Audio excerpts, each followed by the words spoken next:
సపత్నేకర్ దంపతులు. అసలు పేరు మహదేవ్ వామన్ సపత్నేకర్, పార్వతీబాయి సపత్నేకర్. వాడుక పేరు సపత్నేకర్. వృత్తి న్యాయవాది. నివాస స్థలం అక్కల్కోట. బాబా దర్శనం 1913. విశేషాలు: బాబా ఆశీర్వాదంతో ఇతనికి 4 కుమారులు కలిగారు. బాబా షిరిడీ వచ్చిన తొలి రోజుల్లో బాబాను పిచ్చి ఫకీరుగానే భావించిన వారు కొందరైతే, బాబాని చూడకుండానే అవాకులు చవాకులు పేలినవారు ఇంకొందరు. తన గురించి ఎవరెలా మాట్లాడినా, తిట్టినా, హేళన చేసినా బాబా పట్టించుకోలేదు. అలా చేసిన వారిని తన వద్దకు రప్పించుకుని వారిలో మానసిక పరివర్తన తెచ్చారు. అలాంటి వారిలో సపత్నేకర్ ఒకడు. ఇతని అసలు పేరు మహదేవ్ వామన్ సపత్నేకర్. ఇతనిది షోలాపూర్ జిల్లా అక్కల్కోట. రోజులు సజావుగా జరిగిపోయినంతకాలం మనిషికి ఏ చీకు చింత ఉండదు. ఆ సమయంలో దేవుడు గుర్తుకురాడు. కొందరికి సాధారణంగా యవ్వనంలో మనసు దేవుడిపై లగ్నం కాదు. వయస్సు ప్రభావమో మరొకటో కానీ తప్పులు చేసేది ఆ వయసులోనే. తోటివారి గురించి హేళనగా మాట్లాడడం, వెక్కిరించడం, ఎగతాళి చేయడం వంటివి ఆ వయసులోనే అలవడే అవలక్షణాలు. సపత్నేకర్ కూడా ఒకసారి అలాగే వ్యవహరించాడు. అక్కల్కోటకు చెందిన సపత్నేకర్, సేవడే మిత్రులు. ఇద్దరు న్యాయ విద్య విద్యార్థులు. పరీక్షలు దగ్గర పడ్డాయి. పరీక్షల సమయంలో విద్యార్థులు ఒకచోట గుమిగూడి తాము చదివింది ఎంతవరకు వంటబట్టిందో ఒకరినొకరు ప్రశ్నించుకోవడం సహజం. సపత్నేకర్, సేవడే, ఇతర విద్యార్థులు పరీక్షకు ముందు కలుసుకున్నారు. పాఠ్యాంశాల్ని ఒకరినొకరు ప్రశ్నించుకున్నారు.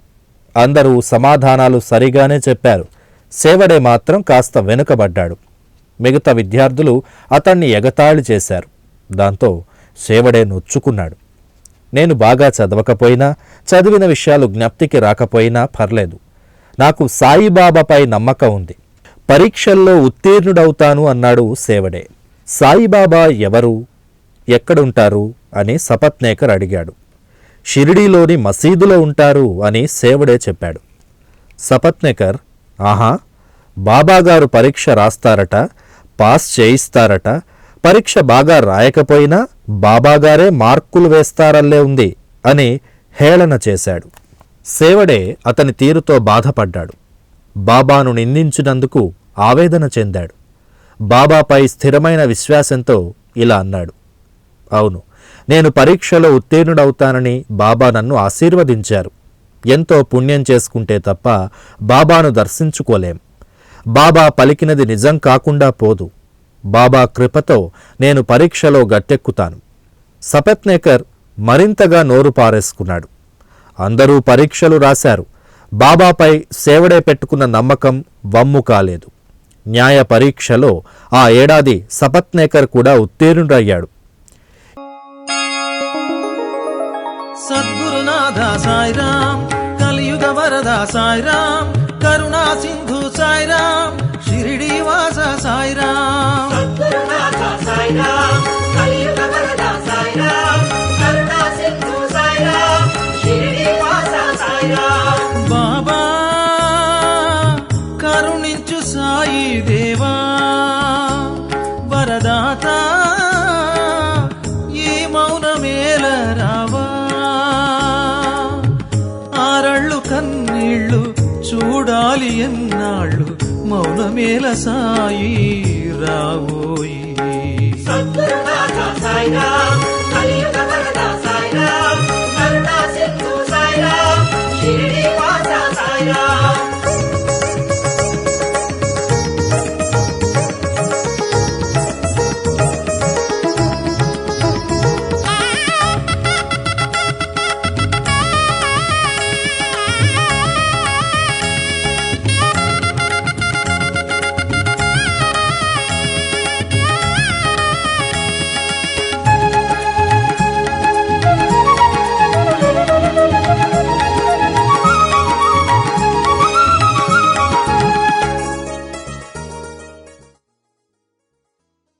ఇద్దరూ జీవితంలో బాగా స్థిరపడ్డారు.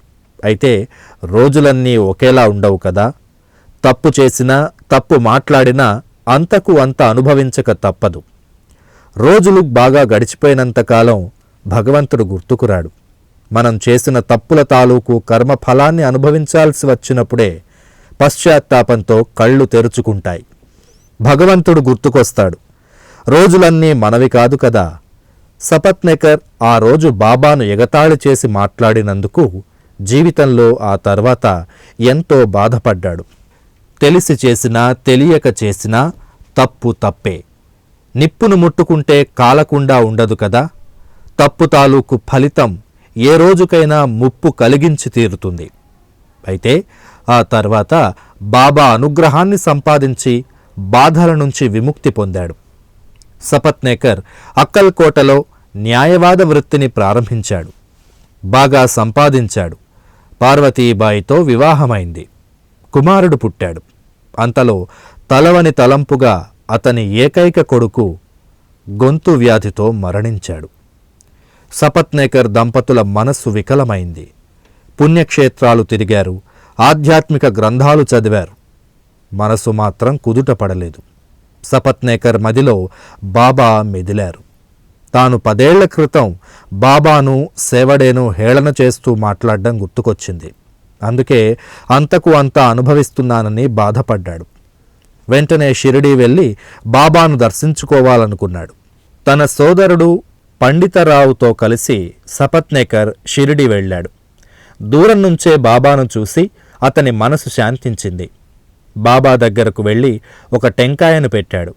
బాబా పాదాలకు సాష్టాంగ నమస్కారం చేశాడు. అంతలో బాబా బయటకు పో అని గర్జించారు. సపత్నేకర్ తలవంచుకుని కాస్త వెనక్కి జరిగి కూర్చున్నాడు. బాబాను శాంతింపజేసి తనను ఆశీర్వదించమని ఎవరినైనా కోరాలని అనుకున్నాడు. బాలాషింపి అనే భక్తుణ్ణి కలిసి తన పరిస్థితిని చెప్పి సహాయం చెయ్యమని కోరాడు. బాలాషింపి బాబా ఫోటోల్ని కొన్నింటిని కొని సపత్నేకర్ను తీసుకుని బాబా వద్దకు వెళ్ళాడు. బాలాషింపి ఒక ఫోటోను బాబా చేతిలో పెట్టి ఈ ఫోటో ఎవరిది అని అడిగాడు. దానిని ప్రేమించువారిది అని బాబా బదులిస్తూ సపత్నేకర్ వైపు చూశారు. అనంతరం బాబా నవ్వగా అక్కడున్న వారందరూ నవ్వారు. ఎందుకలా నవ్వుతున్నారని బాలాషింపి బాబాను అడిగాడు. ఈలోగా సపత్నేకర్ను దగ్గరకు రమ్మని చెప్పి బాబా పాదాలకు నమస్కరించమని చెప్పాడు. సపత్నేకర్ అలాగే చెయ్యబోగా ముందు ఇక్కడి నుంచి వెళ్ళిపో అని బాబా మళ్లీ గర్జించారు. సపత్నేకర్కు ఏం చెయ్యాలో తోచలేదు. తన అన్నతో కలిసి బాబా ఎదుట కూలబడ్డాడు. మసీదు విడిచి వెళ్ళిపోవాల్సిందేనని బాబా సపత్నేకర్ను ఆజ్ఞాపించారు. అన్నదమ్ములిద్దరూ విచారంతో తిరిగి ముఖం పట్టారు. మరోసారి వచ్చినప్పుడైనా దయతలచి తనకు దర్శనం ఇవ్వాలని బాబాను ప్రార్థించి సపత్నేకర్ వెళ్ళిపోయాడు. ఇలా 1 ఏడాది గడిచింది. మనసు కుదుటపడలేదు. గాణుగాపురం వెళ్ళాడు కానీ మనసు మరింత అశాంతి పొందింది. మాడేఘాం వెళ్ళాడు. చివరకు కాశీ వెళ్ళాలని నిర్ణయించుకున్నాడు. కాశీ ప్రయాణానికి 2 రోజుల ముందు సపత్నేకర్ భార్య పార్వతీబాయికి ఒక కల వచ్చింది. ఆ కలలో పార్వతీబాయి ఒక కుండను తీసుకుని లకడ్షా బావి వద్దకు వెళ్ళింది. ఒక ఫకీరు తలకి గుడ్డ చుట్టుకుని వేప చెట్టు కింద కూర్చుని కనిపించారు. ఆయన ఆమె వద్దకు వచ్చి, అమ్మాయి, అనవసరంగా ఎందుకు శ్రమ పడుతున్నావు? నేను స్వచ్ఛమైన జలంతో నీ కుండను నింపుతాను అన్నారు. పార్వతీబాయి ఫకీరుకి భయపడి ఉత్త కుండతో ఇంటికి తిరిగి వెళ్ళిపోయింది. అంతలో మెలకువ వచ్చేసింది. ఆమె తనకు వచ్చిన కల గురించి తన భర్తకు చెప్పింది.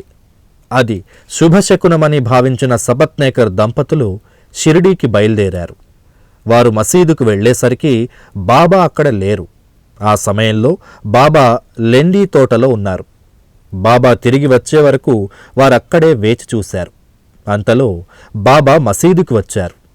పార్వతీబాయి బాబాను చూడడంతోనే తాను కలలో చూసిన ఫకీరుకి బాబాకి ఏ భేదమూ లేదని, ఇద్దరూ ఒకటేనని అనుకుంది. మిక్కిలి భక్తితో బాబా పాదాలపై సాష్టాంగపడి బాబానే చూస్తూ అక్కడే కూర్చుంది. ఆమె అణకువకి బాబా సంతోషించారు. తన పద్ధతిలో ఆమెను ఉద్దేశించి ఒక కథ చెప్పారు. చెట్టు నీడలోన వేదవేద్యుడు వెలిసాడు మన కోసం వేదాతీతుడు. వేప చెట్టు నీడలోన వేదవేద్యుడు వెలిసాడు మన కోసం వేదాతీతుడు. వేపాకు చేదులో అమృతత్వము, వేప చెట్టు ఆయను కల్పవృక్షము. వేపాకు చేదులో అమృతత్వము, వేప చెట్టు ఆయను కల్పవృక్షము. వేప చెట్టు నీడలోన వేదవేద్యుడు వెలిసాడు మన కోసం వేదాతీతుడు.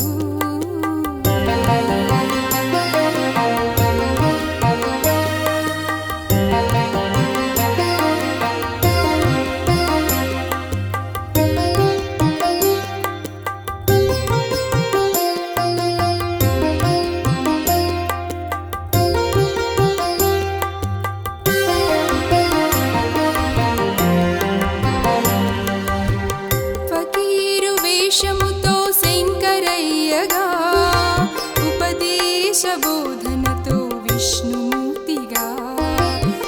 ఫకీరు వేషము